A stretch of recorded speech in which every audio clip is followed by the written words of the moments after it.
The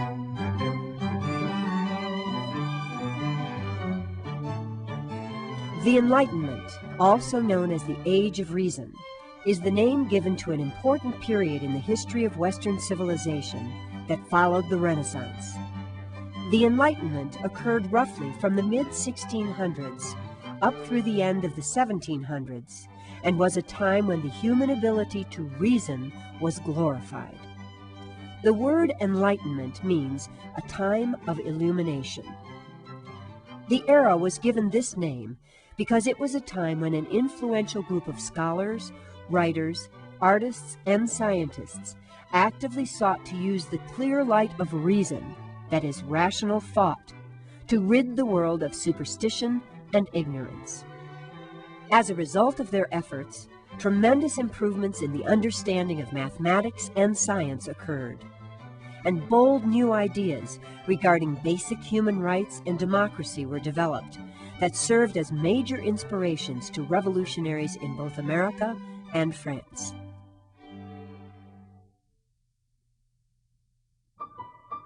Near the end of the Renaissance, during the first half of the 17th century, two men, Francis Bacon and René Descartes, each published important books that came to inspire generations of scientists and scholars. In fact, many historians consider these two men to be the fathers of the Enlightenment. Francis Bacon was born in England in 1561, and it was during his days as a student here at Cambridge University's Trinity College that many of his important new ideas began to take shape. Bacon came to believe that science could free ordinary people from ignorance and allow them to lead more productive and comfortable lives. But he knew that in order for this to happen, the minds of human beings first had to be freed from the careless and uncritical ways of thinking that were prevalent at that time. And that was why Francis Bacon promoted a rational approach to science, based on experimentation, and arriving at generalized conclusions based on careful observation. Meanwhile, across the English Channel here in France, the brilliant French mathematician René Descartes published a book that proclaimed that reason and mathematics were all that one really needed to discover truth in the sciences. Descartes likened the universe to a perfect clock that had been designed and built by a master clockmaker, that is, by an all-powerful God, a God who had set the universe into motion and then left it alone. Descartes was a pioneer in mathematically formulating the basic laws that govern the movement of things, from the rolling of ocean waves to the spinning of windmills, and he invented a new type of mathematics called analytic geometry.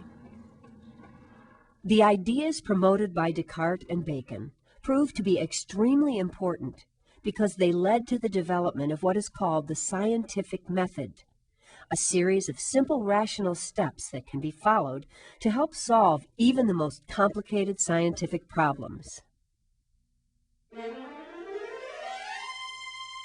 As the use of the scientific method developed by Francis Bacon and René Descartes took hold during the Enlightenment, an incredible growth in the understanding of mathematics, physics, chemistry, and biology occurred, thus greatly accelerating the scientific revolution that began late in the Renaissance. The great English Enlightenment era mathematician and physicist Isaac Newton owes much to the ideas of Descartes and Bacon, but he stands out among others of his time for the sheer brilliance of his work. Newton was born in this house in England in 1642, just 6 years before Descartes died. The year Newton was born, Jamestown, the original settlement in England's first American colony, Virginia, was just 35 years old.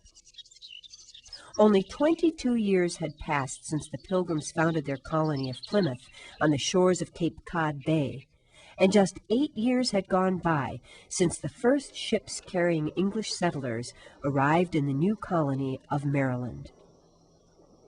The year of Newton's birth was also the year that the English Civil War began.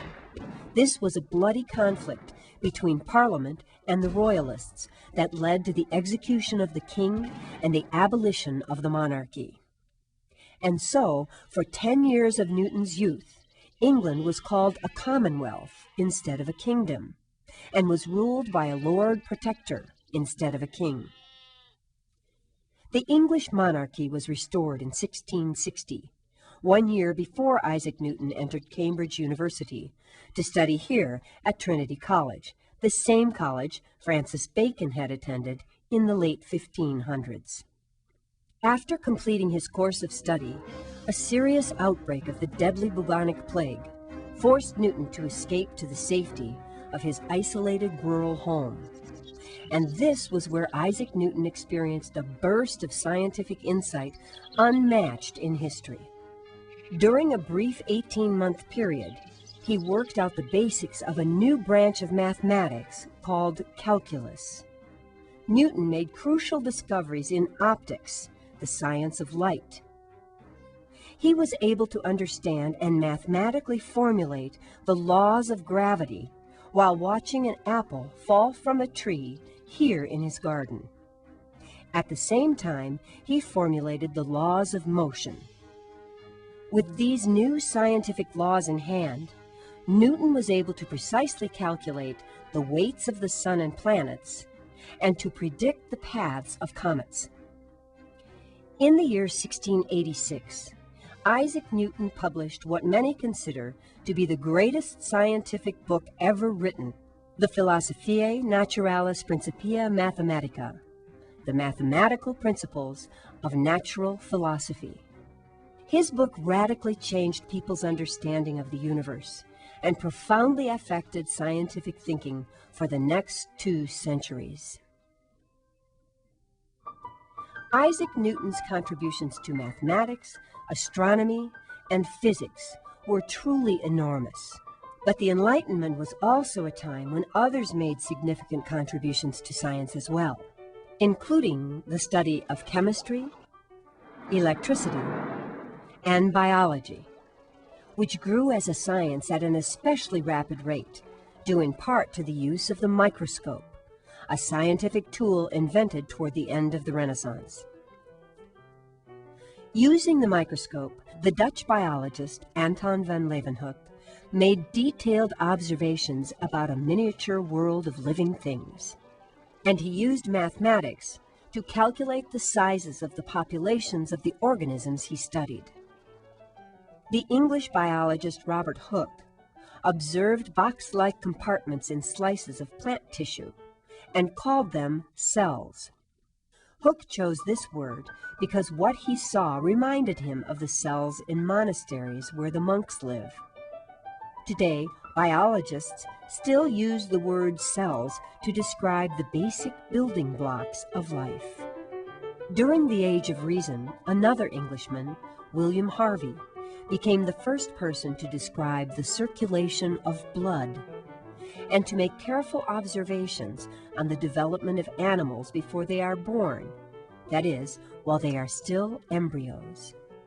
In the mid-1700s, a Swedish botanist named Carolus Linnaeus came up with a logical method for classifying, scientifically grouping and naming the Earth's vast and bewildering variety of living things, thus founding the modern science of taxonomy, or biological classification. Under Linnaeus's classification system, creatures are grouped according to their similarities and differences. Classification of an organism always begins with its kingdom. These are its most generalized traits, for example, whether it is in the plant kingdom or in the animal kingdom. And then it is placed in a series of different classification subgroups, such as its family, order, and genus, until finally arriving at the unique characteristics that define it as an individual species. Linnaeus's basic system of biological classification is still in use today. And although it is constantly undergoing changes, it has proven to be a useful tool over the centuries in helping biologists understand the complex relationships that exist among living things. Back when Carolus Linnaeus and Isaac Newton were making their great discoveries, people like them were known as natural philosophers. Today, they would be called scientists. Philosophers are people who seek wisdom or knowledge. During the Enlightenment, while natural philosophers sought to understand natural things, such as the motion of the planets or the behavior of microscopic organisms, other philosophers concentrated on the mind, political subjects, and other more abstract concepts as well. One of the most important philosophers to focus on political subjects was an Englishman named John Locke, who lived from 1632 to 1704. Locke believed that the power of a government to rule must come from the consent of the governed. In other words, that people should be able to choose who governs them. Locke took comfort in England's glorious revolution of 1688, in which the king was forced to relinquish a large amount of his power to parliamentary representatives. He promoted the idea that every human being was born with three basic natural rights: those of life, political equality or liberty, and the ownership of property.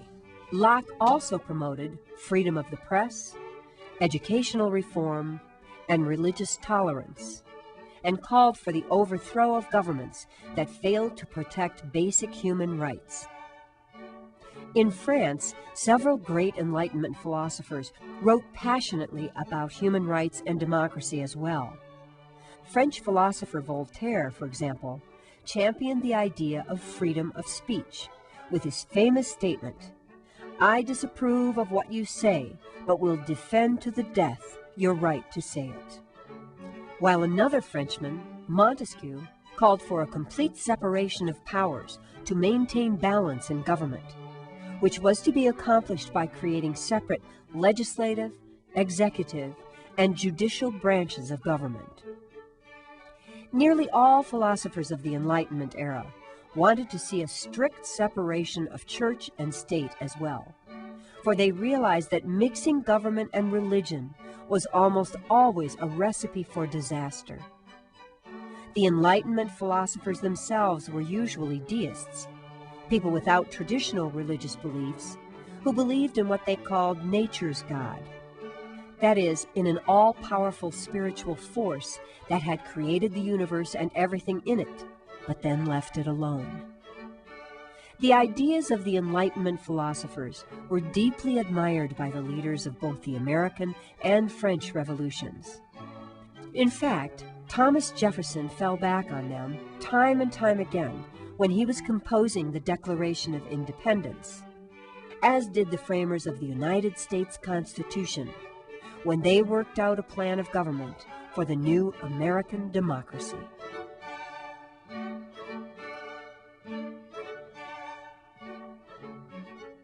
True or false? The Age of Reason is another name for the Enlightenment. True or false? Deists and Catholics had almost identical ideas about religion. True or false?